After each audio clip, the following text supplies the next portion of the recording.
Madam ये राधिका बस. Sorry madam, मला खूपच उशीर झाला यायला. तुम्हाला माझी वाट बघायला लागली. अगं नाही नाही, त्यात सॉरी काय एवढं. मला माहितीये बायकांचे काही कमी व्याप असतात का. त्याने घर सांभाळायचं, नोकरी सांभाळायची. नाही, काय झालं, अथर्व येतो ना संध्याकाळी, त्याच्यासाठी थांबायला लागलं मला, म्हणून उशीर झाला. अथर्व माझा पोरगा. बरं, मला हे सगळं घरची कामं करून शिवाय तू करिअरकडे दुर्लक्ष तर करू शकत नाहीस. ते चालायचंच ग, मी त्यातनं गेली आहे ना स्वतः, मला माहिती आहे. काय काय घेणार तू. नाही नाही, नको मॅडम. Madam sorry. नाही म्हणजे कपूर साहेबांच्या बाबतीत जे काही घडलं ते कळलंय मला. नाही पण या सगळ्यात त्यांची काही चूक नाही, चूक माझी आहे. नाही, मलाच हे आधी कळायला पाहिजे होतं का आपण असं त्यांना हो म्हणायला नाही पाहिजे, पण ते ऐकायलाच त्या. एक मिनिट जरा थांब. तुझा काहीतरी गैरसमज होतोय. तुला असं वाटतंय का की मी तुला जे काही कपूर सरांच्या बाबतीत झालं त्याच्याबद्दल जाब विचारायला बोलवलंय किंवा काही चूक बरोबर करायला बोलवलंय, न्यायनिवाडा करायला बोलवलंय, असं काही नाहीये. मी तुला एका दुसऱ्याच कारणासाठी बोलवलंय. माझं तुझ्याकडे एक काम आहे. माझ्याकडे. हे बघ राधिका, मी तुला पहिल्यांदा बघितलं ते आपल्या प्रेझेंटेशनच्या वेळी, बरोबर. तुम्ही तर माझी चांगलीच फजिती पाहिली. नाही राधिका, मी तुझी फजिती नाही पाहिली. मी पाहिलं तो तुझा प्रामाणिकपणा. मी पाहिली ती तुझी धडपड, तुझी जिद्द. कपूर सरांनी तुला मदत केली, ती करायला हवी होती की नको होती त्याच्यात मला पडायचं नाहीये. पण ते सगळं बघून माझ्या एक गोष्ट लक्षात आली की ह्या धडपडणाऱ्या मुलीला एका चांगल्या संधीची गरज आहे. आता तीच संधी कपूर साहेब मला देण्याचा प्रयत्न करत होते. पहा ना काय होऊन बसले. अगं जे झालं ते झालं. आता त्याच्याबद्दल बोलण्यात काही अर्थ आहे का. मी तुला इथे सिंपथी वगैरे द्यायला बोलवलेलं नाहीये. मी बोलवले ते एक रेफरन्स द्यायला, ते सुद्धा तुझ्यात स्पार्क आहे म्हणून. यांना जाऊन भेट. यांचा इंडियन मसाले एक्सपोर्ट करण्याचा बिझनेस आहे. तू त्यांना जाऊन भेटलीस तर नक्की तुला मदत करतील. मिस्टर पोद्दार. ऍक्च्युली माझा मावस भाऊ आहे. बोलले मी त्याच्याशी, त्याला जाऊन भेट. ठीक आहे, थँक्यू. मी असं करते, मी आजच यांना फोन करते. ते म्हणाले तर लागलीच त्यांना जाऊन भेट. नक्की नक्की जाऊन भेट. मॅडम खरंच थँक्यू. नाही, माझ्यासारख्या नवशिक्या पोरीला तुम्ही एवढी मदत करून राहिलात, थँक्यू सो मच. अगं त्यात काय एवढं मोठं आहे. एक रेफरन्स दिला एका मुलीला तर त्यात काय विशेष केलं मी. आणि आपणच एकमेकांना सपोर्ट करायचा असतो ना. We belong to the same field, right. आता आत्मविश्वासानं त्याला जाऊन भेट आणि काम मिळवूनच ये. पण मॅडम ते माझ्याकडे ते प्रेझेंटेशन नाही आज. काही गरज नाहीये. सॅम्पल्स घेऊन जा ना तुझ्या मसाल्यांची. आमच्या वेळेला आणली तीस तशी. आणि तू जर त्याच्या कसोटीला उतरलीस तर पुढे काय करायचं ते तोच सांगेल तुला. आता कसला विचार करतेयस. हा ना मॅडम, तुम्ही मला एवढी मदत करून राहिलात. तुम्ही ना माझ्या नात्याच्या ना गोत्याच्या, तरी तुम्ही इतकं करून राहिला. आणि माझा नवरा. एक मिनिट राधिका, भूतकाळात सडकून पडशील तर पुढे जाता येणार नाही तुला. तुला खूप मोठा पल्ला गाठायचा आहे, मोठा व्यवसाय वाढवायचा आहे. जे झालं ते मनाला लावून घ्यायचं नाही, अगदी नवऱ्याच्या बाबतीत असलं तरी सुद्धा. Now you have to move on, get ahead, right. जाऊन भेट त्याला. ते कार्ड ठेवून घ्या ती तुझ्याकडे.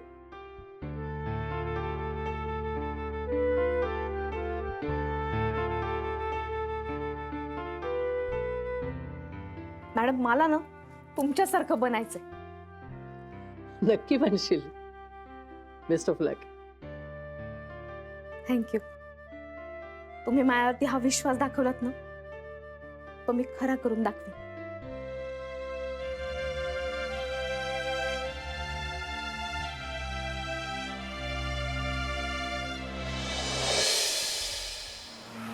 कॉंग्रॅच्युलेशन्स. ज्यांचं ज्यांचं प्रमोशन झालंय त्या सगळ्यांचं अभिनंदन. Thank you sir. Thank you sir. आणि हा, आता एक गोष्ट आपण लक्षात ठेवूया. जे झालं ते आपण सगळं विसरून जाऊया, नाही का. हे बघा, आता कंपनीनं माझ्यावर MD म्हणून एवढी मोठी जबाबदारी टाकली आहे, तर तुमच्यावर सुद्धा जबाबदारी आहेच बरं. हां, आतापर्यंत जी काही कंपनी आपली मोठी झाली आहे, जी काही ग्रोथ झाली आहे, ती माझ्या एकट्याच्या हार्डवर्क किंवा डेडिकेशनमुळे नाही झालेली. तुम्हा सगळ्यांचं हार्डवर्क आणि डेडिकेशन आहेच ना. Yes sir. आणि सर, अप्रेझलच्या वेळेत कुठे गेलं होतं आमचं हार्डवर्क आणि डेडिकेशन. हो सॉरी विसरलो. त्यावेळी फक्त समिधा आणि शनाया या लोकांनीच हार्डवर्क केलं होतं. आणि हो, हाऊ टू फॉरगेट छुपा रुस्तुम कदम.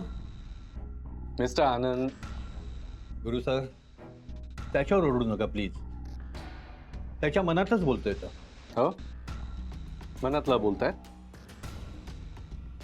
असं काय म्हणायचंय नक्की त्यांना? सांगतो ना सर. आता मी या सगळ्यांचा प्रतिनिधी म्हणून नाही, तर या कंपनीतला सगळ्यात जुना एम्प्लॉय म्हणून तुम्हाला जे काही सांगणार आहे ते तुम्ही ऐकून घ्या. आणि प्लीज न रागावता ऐकून घ्या. सर, काल अप्रेजल झाली.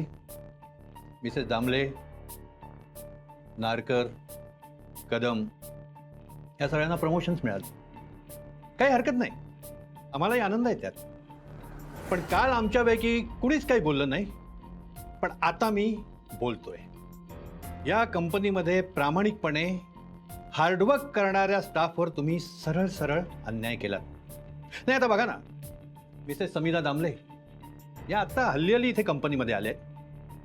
पण इतकी वर्ष आम्ही सगळे, मी, आनंद, जेनी, श्रेयस, आम्ही सगळे इतकी वर्ष कंपनीसाठी प्रामाणिकपणे झटतोय. त्याचं काहीच नाही. नाही पानवलकर, अगदी बरोबर आहे. मी येतोच आहे त्या मुद्द्याकडे. अगदी मान्य आहे, 100% मान्य आहे की इतकी वर्ष तुम्ही आता ज्या सगळ्यांची नावं घेतली या सगळ्यांचं हार्डवर्क आहेच ना. पण कसं आहे, काही चुका तुमच्याही हातून झाल्या आहेत. त्याही लक्षात घेतल्या पाहिजे. काय झालं, तुम्ही प्रोफेशनल गोष्टींमध्ये काही पर्सनल गोष्टी मिक्स केल्यात आणि तिथेच सगळं चुकलं. गुरु सर, नाही आनंद नाही, मी काही त्या डिस्कशन मध्ये पडत नाही. मला इच्छाही नाही. मी नाही बोलणार, तुम्ही न बोललेलं बरं. आता आपण फक्त ग्रोथवर फोकस करूया. कसं? सो चला, gear up. All the best. Kadam, Samidha, Anand, jenny सगळेच मस्तपैकी कामाला लागूया आणि आपल्या कंपनीचा आलेख असाच उंचावूया. Okay, all the best. चला, कमा.